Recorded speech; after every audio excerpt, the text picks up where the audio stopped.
अस्सलामुअलैकुम, आप देख रहे हैं के न्यूज़ एचडी में हूँ हारिस अली शाह जिलानी। चलते हैं आज की हम खबरों की तरफ। मुल्की और गैर मुल्की ताज़ा तरीन खबरों से बाखबर रहने के लिए हमारे साथ रहिए। रुक करेंगे खानेवाल का, जहाँ से रिपोर्ट कर रहे हैं हमारे नुमाइंदे साजिद महमूद मलिक।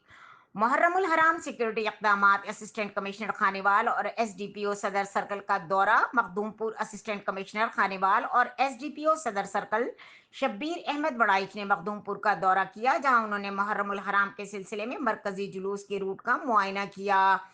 इस मौके पर सिक्योरिटी के हवाले से तफसीली जायजा लिया गया और मुख्तलिफ निकात पर जरूरी हिदायत जारी की गई।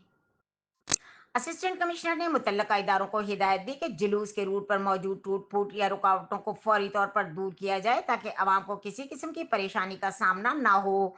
उन्होंने जोर दिया कि इंतजामी और सिक्योरिटी मामलात में कोई कोताही बर्दाश्त नहीं की जाएगी। इस मौके पर एसएचओ थाना मखदूमपुर आसिफ मुश्तबा हाशमी, सिक्योरिटी ऑफिसर जहांगीर बंदेशा, बल्दिया ऑफिसर वसीम जब्बार शाह, अमन कमेटी के मुअज्जिज अरकान मास्टर नूर मोहम्मद खान, चौधरी तारिक गुजर, पीर इमरान शाह, साबिक वाइस चेयरमैन और साबिर नवाज आमिर और दीगर मौजूद थे। दौरे का मकसद मुहर्रमुल हराम के दौरान अमन व अमान की फिजा बरकरार रखना और शहरियों को मुकम्मल तहफ़्फ़ुज़ फराहम करना था।